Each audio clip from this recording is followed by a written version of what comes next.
record. There we go. Okie. Right, so I'll dive straight in, and I'm going to share my screen, share my slides, and then obviously there'll be time for any questions that anybody might have. So if you just bear with me whilst I remember how to do this. Okay, we're nearly there. Here we go.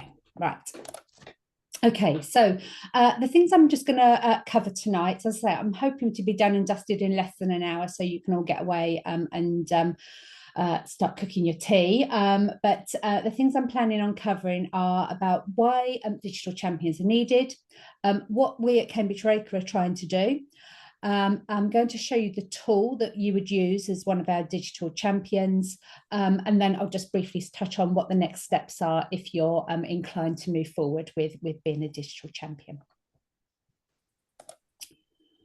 So I just thought I'd start off by explaining obviously what we see digital exclusion as being, and what it is we're actually trying to tackle here. So digital exclusion really is just about the barriers that exist that stop people accessing and using digital technology.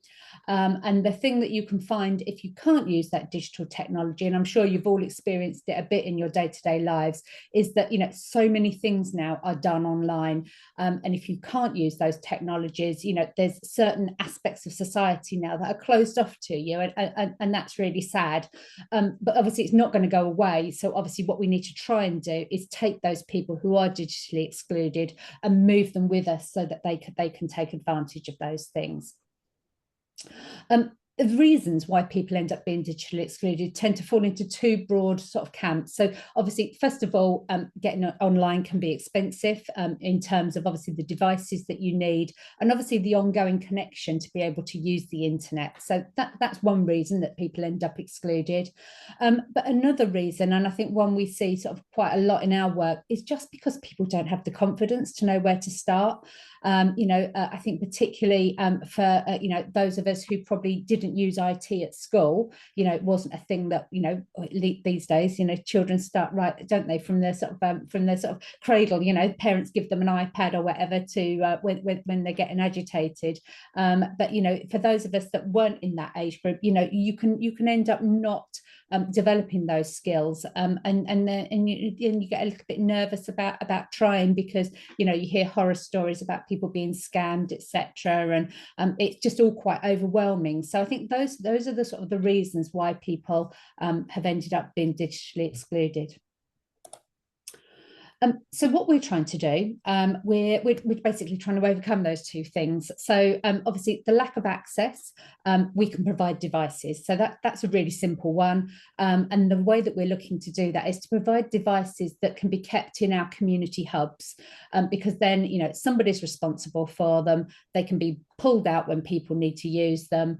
And also the hubs have got that internet connection, so that, obviously having the device is great, but if you can't actually get online, you're still excluded. But obviously our hubs have got an internet connection, so that that'll give people the device they need in a safe place where there's support that they can use it. The other point I've just put on there, potentially through this project, we might be able to provide devices for individuals to take away. But obviously that would be something that comes with time. But for the main part, as I say, what this is about is providing you with devices that you can keep in your community hubs or your community living rooms that people can then access, rather than needing their own. And then if we think about the other barrier about why people end up being digitally excluded, which is obviously the lack of digital skills and the worrying about using those skills, obviously that's where you come in. We'd like to train up some volunteer digital champions who can then work with people who need that support within the hub environment. And you can either work with people one-to-one, or it might be that you have a small group who want to improve their digital skills, and you can arrange to meet them once a week or once a fortnight or once a month to start taking them through some of those, improving some of those skills.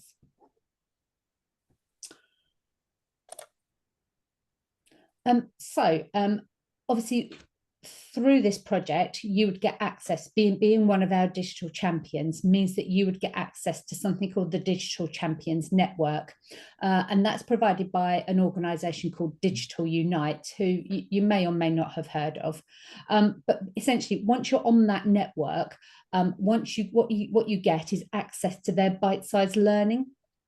And when I say bite size, the courses are sort of 5 minutes long, 10 minutes long, 15 minutes long, but quite short little bite-sized courses that you can undertake so that you begin to think about how you develop your skills to help people as a digital champion.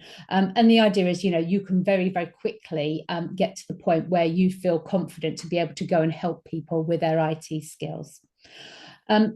All those courses are accredited courses, and there's lots of backups, resources, etc., and tips for how to use those courses so that you can, very, very quickly start, using those things as practical skills. Okay, I thought at this point I was going to sort of explain to you what those courses are, and I thought, actually, do you know what? That's the wrong thing to do. The very easy thing to do is to show you the platform so you can get a bit more of a sense about what the actual courses look like. So if you just bear with me, I'm going to stop sharing this screen and I'm going to share a different screen. I will do like, how am I doing it? I'm doing it like this. Okay, let's share that one. And here we go, move on to that one. Okay, so this is my version of the Digital Champions Network. Because I'm a project manager, my view is slightly different from the one you would see when you logged on, but essentially it's more or less the same.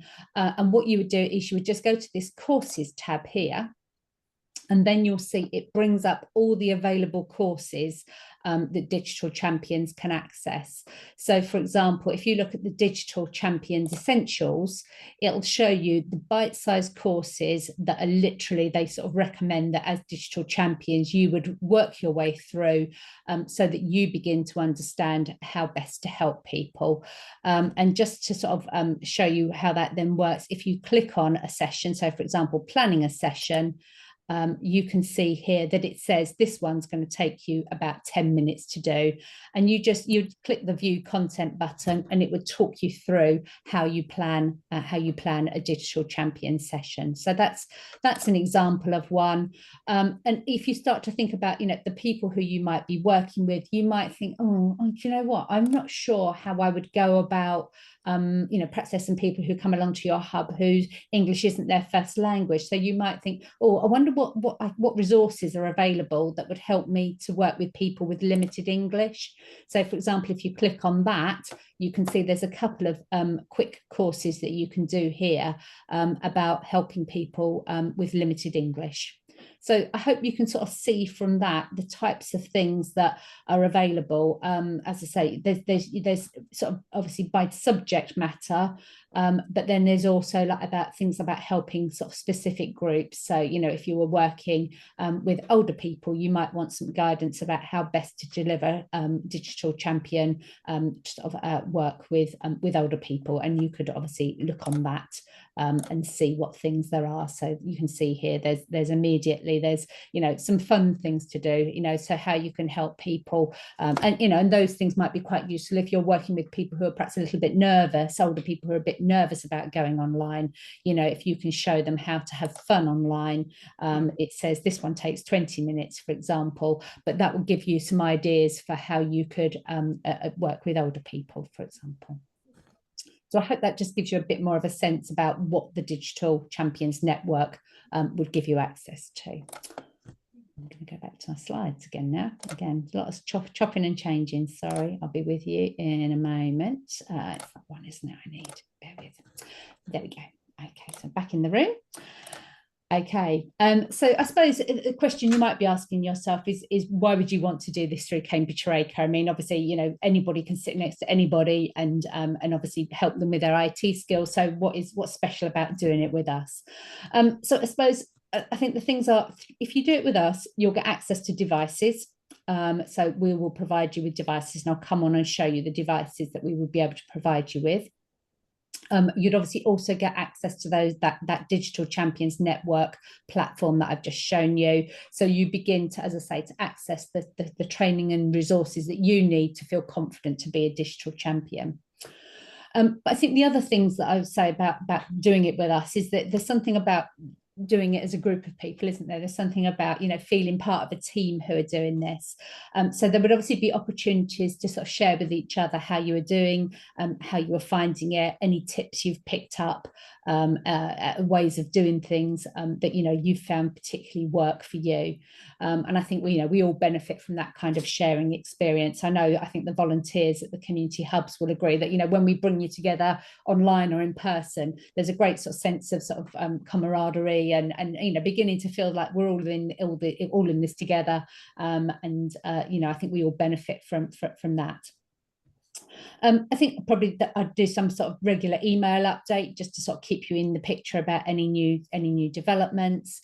I think there's a national informal get together last Monday of every month. All the digital champions nationally get online, and literally, you know, it's 30 minutes, but it's just, again, it's that sort of sense of being able to share, you know, what works, what doesn't, what people have found works really well for them as a digital champion. Do me a favour, bring my hearing aids up. And then the last thing I've just put on that sheet is something I was just thinking about is if you are a digital champion through Cambridge Raker, maybe you'd like something to identify you as being a digital champion. Now, whether that's a lanyard or a badge or something, but I was thinking it might be quite nice so that, again, you all feel that you're part of something with us. I mentioned about the different devices. So there's a couple of options. Obviously, you can either get something a bit like a laptop, so a Chromebook, which is sort of like the Google version of a laptop. Or the other thing, you know, we can provide you with is a tablet. And again, I think it's a case of we need to think about what works. Who are the people you're going to be working with? Which device do you think people would most enjoy using? I think there's sort of pros and cons probably to both. You might think that actually tablets are a bit easier for people to get to grips with rather than having to sort of, you know, work with laptops. But I'll be guided by you as to what you think would work best for the people you're likely to be working with. And then just thinking about how you might actually provide that support for people. So, I mean, I guess, you know, if you are volunteering already within a community hub or a community living room, you know, you could just sort of promote the fact that you'll be running a drop-in session.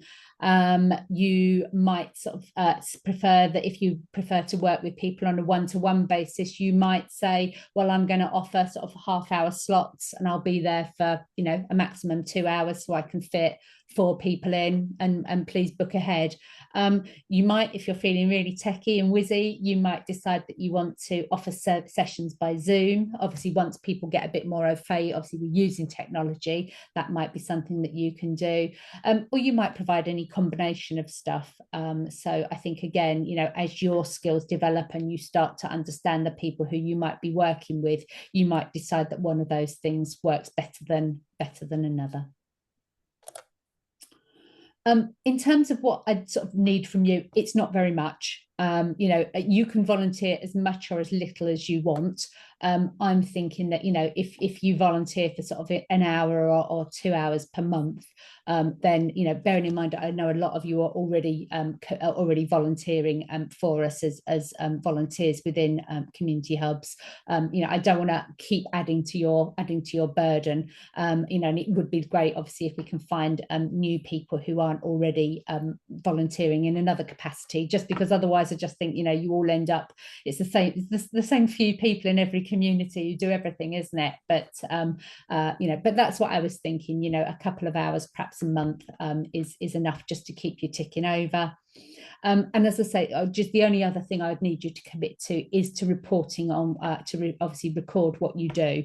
The Digital Champions platform allows you to do that online. So again, it's really simple. It would just be a case of, how long have you spent volunteering? Who have you supported? And what kind of thing have you helped them with? Because as I say, what I want to be able to do is obviously go back to the Cambridgeshire County Council, who are helping us by providing the devices and the access to the platform.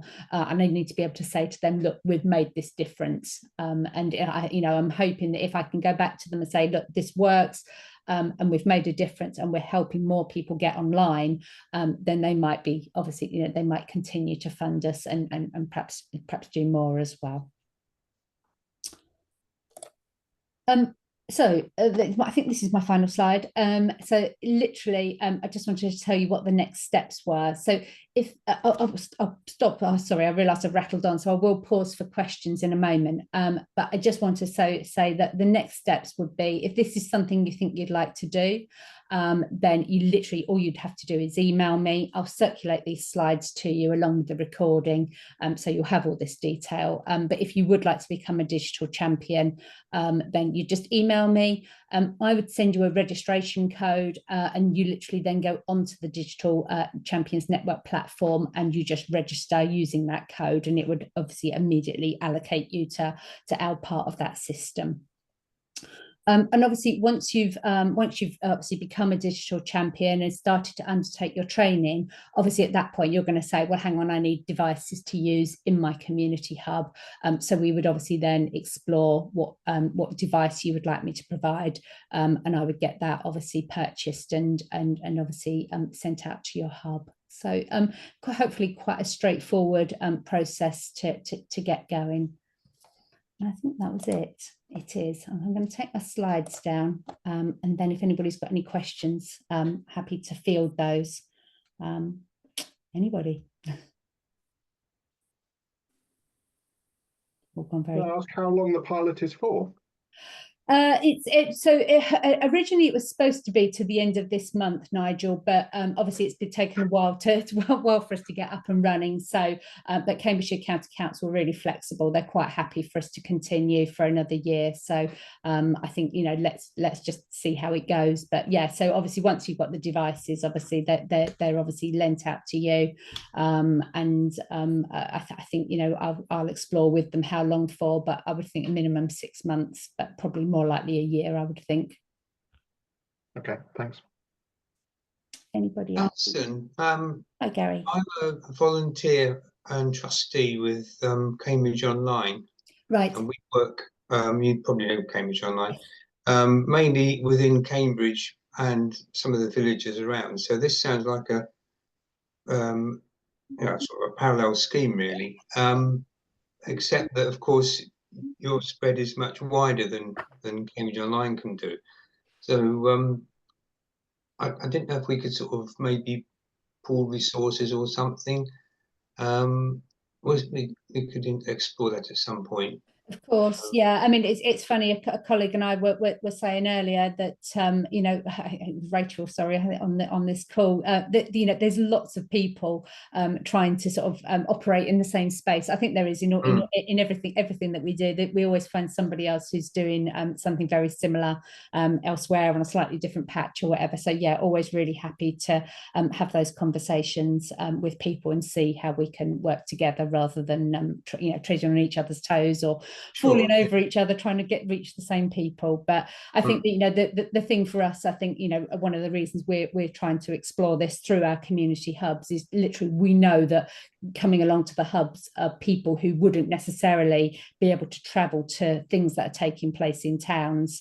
So what I guess that's the idea, is if we can bring these sort of these services to people in the hubs, then we immediately remove one of the barriers to people getting access to these things. Yeah, absolutely. Anybody else? Well, Alison, whilst we're on that theme, we're hoping that there's no harm in, I don't know what, I haven't spoken to Gary about this, we're looking at this together so we can decide whether in fact we can take more advantage of introducing people to be more versatile on the screen than what they are at the moment. It works both ways, because there are some people in our hub that could take it up and run with it well. I think you'd probably agree with that, Gary. Yeah, I think so. And on the other hand, we want to increase the numbers participating in the hub itself, attract more from the community. And as we know, we've been trying with Lisa to attract various people and have a feature once, say, every month at least, so that we can demonstrate to the village as a whole that there are things happening in the hub which aren't just, it's not just gossiping. But sometimes we might even go curling, or we might do various things. It all makes the thing more interesting for those that are there, and also those that will come, because they've heard that they can be learning something on this particular subject this evening. So, we're happy to look at it. And I don't know how you feel, Gary. We'll talk about it afterwards, but we've certainly got our eyes open, and we would like to think that we could provide a better service by using this than what we would on a personal basis, which as you know, Alison and Lisa, I'm by no means an expert on a keyboard. And there's plenty in the village that are in the same category. So you do very well, Mike. But I think you make a good point, which is, with one of the reasons I think my teams loved working so much with the community hubs and the community living rooms in Finland is just the willingness of the volunteers to explore, who else can come along, who else can they get to come along to their hub and talk to people and share their skills, etc. And it just works so well. It's a real just a credit to all the volunteers within the network that we see them being so receptive and so open to having different people come along and share what they do. And I think for people who live in some of the villages in Cambridgeshire are quite isolated and quite remote, and public transport's an absolute nightmare, and if we can bring things into the hubs that make people's lives better, then that's what we've really tried to do. So yeah, thank you. Anybody else got any questions? No? No, it's all gone very quiet. Well, I did say I'd be done and dusted well within the hour. So thank you so much. I will, as I say, I'll share these slides with you. I'll share the recording just in case there's anybody who would have liked to have been here who wasn't able to, and you can obviously share that link with them so they can take a look as well. And if you are interested, yeah, please do email me, and we'll get you set up on the system, and then we can obviously talk about devices, etc. as well. And hopefully then we'll be able to, in due course, be able to bring you back together, and you can tell each other how successful you're being. So yeah, thank you so much. Okay, thank you. We'll be in touch. Thank you. Alice, everyone. On behalf of everybody that's present this evening, thank you for doing this. Thank you for making the presentation. And those that want to take it and run with it, we know what to do. Thanks again. Thanks, Mike. Take care, everyone. Okay. Bye-bye.